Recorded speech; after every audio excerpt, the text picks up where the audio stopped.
plan to frugally fund Christmas. First off, you know I participate in 2 grocery rebate programs, Checkout 51 and Saving Star. So I plan to leave the money in those accounts until probably right around Thanksgiving or a little bit after Thanksgiving. Before I pull any money out, I'll just let it build up, and then I'll have that money to put towards Christmas gifts. And any money spent on the groceries that I'm getting rebates on has already been accounted for within my budget.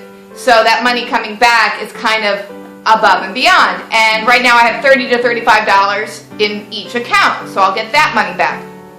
In addition, Swagbucks. I have about $60 in my Swagbucks account, and hopefully that will also build up a little bit more, and I will pull that out just before Christmas. And that does not, I believe, come in the form of a check. You can get that as a gift card. So you could get it as an Amazon gift card if you want to buy something from Amazon. I will probably get it as Starbucks gift cards and just give those directly to the young adults in my family. Now, is Swagbucks worth it? And what is Swagbucks? Swagbucks is a site where you can earn money that you get back on a gift card, mostly for taking online surveys through, I guess, some kind of marketing company, you know. Now, you get very little back for these surveys. A survey might take you 20 minutes to half an hour, and you're going to make 50 cents on it. You also are going to probably start a lot of surveys that partway through they then stop you and say, oh, no, sorry, you don't fit our demographic criteria, we don't want you anymore. So you've already spent some time taking a survey that you're not going to get any money for at all, which is fairly irritating. So it does build up over time. Like I said, I have about $60 built up in my Swagbucks account, but I think it's really only worth it if you literally have nothing better to do with your time, because it is eating up some time for a very small amount of return, but little by little it does build up. I also think I might be in a demographic that's just not hugely desirable for a lot of these surveys, so I feel like I waste my time often. You can also set Swagbucks as your search engine and make small amounts of money that way, which seems fine with me. I mean, 5-6 cents at a time, but if you use it as your search engine. It's also kind of like a pyramid scheme in a way. So, for example, if you signed up for Swagbucks through me, I would get $5 added to my account. And then if other people signed up through you, you would get $5 to your account. So that's fine. And I'll put a link below if you want to sign up for it through me so I can get an extra $5. That's fine with me. It doesn't hurt you at all if you happen to want to take some online surveys. Sometimes the surveys are fun, and sometimes they're just boring as can be. And there are other websites that you can take surveys through to try to earn money, but Swagbucks is a pretty easy one to work with. So I will have that money also coming in the form of gift cards to give us a few gifts. Now, also I have a Talbot's credit, you know, like a Talbot's gift card credit, because over the years, my grown daughter and I have gotten some gifts from Talbot's that weren't quite right or didn't quite fit, and we've returned them and really haven't been able to find anything else there brand new that we really want. And so I have about $350 on these Talbot's credits that I don't really think I'm going to use. And I'm really not a fan of getting brand new clothing. I'm happier to get a sweater for $2 at the thrift store. Getting a $60 sweater at Talbot's, even though I'm not paying for it because I have this gift card, it just doesn't feel good to me at all. It just doesn't. It feels like such a waste. So I think we're going to actually try to sell those gift cards. And I know you can sell things like that on eBay. I think we once sold an iTunes gift card on eBay. You do have to be careful doing that kind of thing because people will try to scam you, and they'll get your gift card in the mail when they bought it, but then they'll say, oh, it never arrived, I want my money back. And you know, you have to be careful, and I think you need to send that kind of thing certified and insured and so forth, because there are a lot of scammers out there. But you can sell gift cards like that. Obviously we won't get $350 for it because somebody wants a deal. Somebody wants $350 worth of Talbot's credit for, I don't know, maybe try to get $250 for it, something like that. So that would also be a nice chunk of money to put towards Christmas.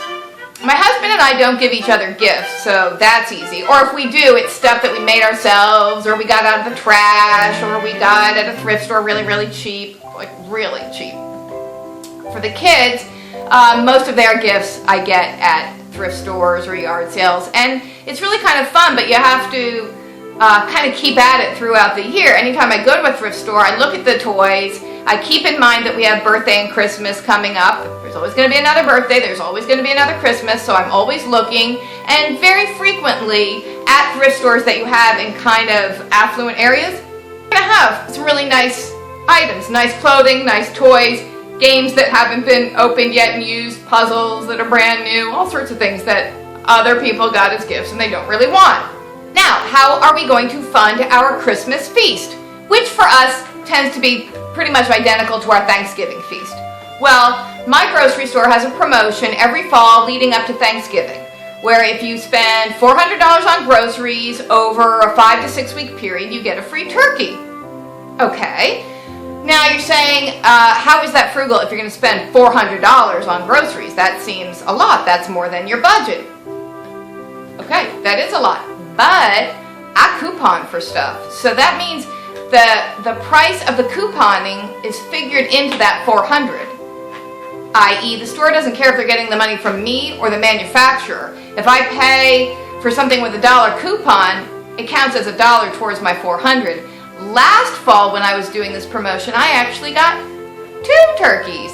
And I'd say out of pocket I probably spent less than $250 because I did so much couponing. So I totaled $800 to get the 2 free turkeys, spending less than $250.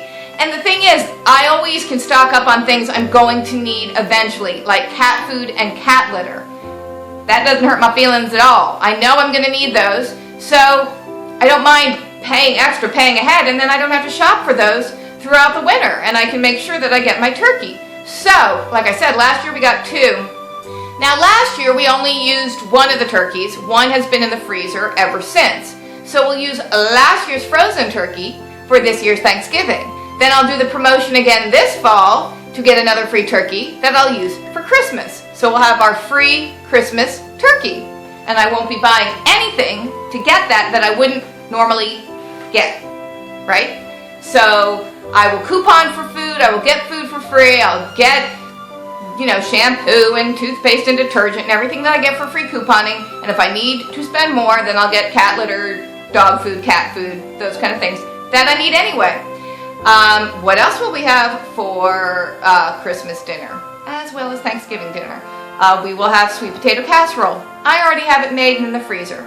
We'll have stuffing. I already have 2 bags of Pepperidge Farm stuffing in the pantry that I got on sale the last time they were on sale. I've already got cranberry sauce ready to go. I have so many potatoes, white potatoes, so many potatoes to get me through the winter. Plus I'm growing more potatoes in my garden, but I have a ton of potatoes I've actually gotten free recently, so I'll be able to make mashed potatoes. We've gotten a lot of free apples lately. We're coming into apple season, so I expect good deals on apples. So I can get some apples really, really cheap or free. I can cook up some apple pie filling and freeze it, make an apple pie when we're getting close to Christmas.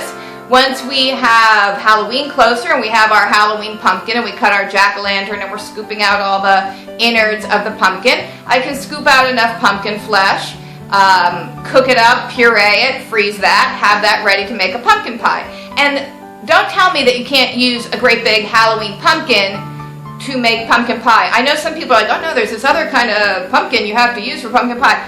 I've used giant Halloween jack-o'-lantern pumpkins for like 20 years to make pumpkin pie and pumpkin muffins and pumpkin soup and all this other stuff. And yeah, it turns out perfectly delicious and fine. So yes, you can eat the great big pumpkins, and that's what we will do.